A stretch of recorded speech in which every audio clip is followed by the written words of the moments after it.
Good evening India. Ram Ram ji, Radhe Radhe.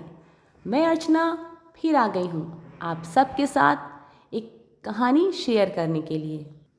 तो story time with अर्चना में बने रहिए अर्चना के साथ, अपने आप को अर्चना से जोड़ने, और मैं आपसे जुड़ूंगी अपनी कहानी के थ्रू। बात करते हैं संत कबीर की। संत कबीर के जीवन का एक छोटा सा अंश, एक छोटा सा प्रसंग, जिसको सुनने के बाद पति पत्नी के रिश्तों में बहुत प्रगाढ़ता आ जाएगी, रिश्ते मजबूत हो जाएंगे। संत कबीर ने पति पत्नी के रिश्ते के लिए जो प्रसंग बताया वो बहुत इंटरेस्टिंग है और आप सबको बहुत अच्छा लगेगा।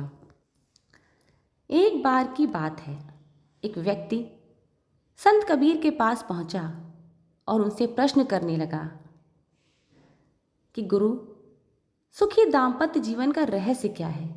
क्योंकि आपका दाम्पत्य जीवन तो मुझे लगता है बहुत सुखमय है। मैंने बहुत लोगों से सुना है कि आपका दाम्पत्य जीवन बहुत अच्छा चल रहा है। तो थोड़ा सा मुझे भी कुछ बता दीजिए कि सुखी दाम्पत्य जीवन का रहस्य है क्या? कबीर बोले, अभी थोड़े समय में समझाता हूँ, बल्कि समझाता क्या हूँ, आपको दिखा देता हूँ कि रिश्ते कैसे होते हैं और कैसे होने चाहिए। कुछ देर वो इंसान संत कबीर के साथ बैठा, उनसे बातें करता रहा, अच्छी अच्छी बातें भी सीखी। कुछ समय बीतने दिया संत कबीर ने। कुछ समय के पश्चात संत कबीर ने अपनी पत्नी को आवाज़ लगाई।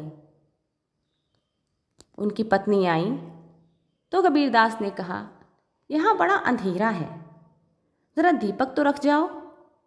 उनकी पत्नी ने उनकी बातें सुनी और कुछ ही देर में एक दीपक लाकर चौखट पे रख गईं। उस आदमी को बड़ा आश्चर्य हुआ कि कमरे में तो इतना ज़्यादा प्रकाश है, इतना प्रकाश होते हुए भी कबीर ने पत्नी को बुलाया और वो बिना प्रतिवाद किए दीपक रखकर चली गई। उन्होंने एक बार भी नहीं कहा कि इतना प्रकाश है और आप दीपक मंगा रहे हैं।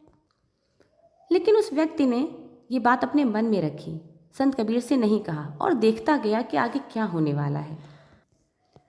थोड़ी ही देर में उनकी पत्नी दोनों के लिए भोजन रखकर गईं। जब दोनों ने खाना आरंभ किया तो संत कबीर की पत्नी ने आकर उनसे पूछा, खाने में कुछ कम तो नहीं है? कबीर ने उत्तर दिया, बिल्कुल नहीं, खाना बेहद स्वादिष्ट बना है। उस आदमी को फिर अचरज हुआ कि सब्जी में कम नमक होते हुए भी कबीर ने भोजन की इतनी प्रशंसा की। इतने पे तो कोई और होता तो कहता कि कैसा बनाया है, मेहमान के सामने ऐसा खाना रखा जाता है। लेकिन उन्होंने कुछ नहीं कहा और खुशी खुशी भोजन कर लिया। उस व्यक्ति ने भी उनके साथ बैठकर खुशी खुशी भोजन किया और सारी बातों को देखता रहा, उनसे कहा कुछ भी नहीं। अब संत कबीर उस व्यक्ति को संबोधित करते हुए बोले, अब समझ में आया कि सुखी दाम्पत्य जीवन का रहस्य क्या है। इसको पाने का एक ही सरल मार्ग है कि हम एक दूसरे के साथ तालमेल बैठाना सीखें। एक दूसरे की कमियां निकालकर उनको नीचा दिखाने के बजाय यदि हम उनके गुणों को ध्यान में रखेंगे तो गृहस्थ एक तपोवन बन जाएगा। एक दूसरे को नीचा दिखाने से क्या होगा? किसी में कुछ कमियां होती हैं, किसी में कुछ अच्छाइयाँ होती हैं, तो कमियों को किनारे कर दीजिए, उसको दूर करने का प्रयास कीजिए, लेकिन अच्छाइयों को बढ़ावा दीजिए। अच्छाइयों के लिए उनकी तारीफ कीजिए, उनसे कहिए कि आप में भगवान ने गुण दिया है और इसके लिए मैं भगवान का शुक्रिया अदा करता हूँ। इस तरह दाम्पत्य जीवन सुखी बनेगा, एक दूसरे को नीचा दिखाने से नहीं। तो ये कहानी आपको कैसी लगी मुझे कमेंट करके ज़रूर बताइएगा। मैं इंतज़ार करूँगी आपके कमेंट का। Have a nice time.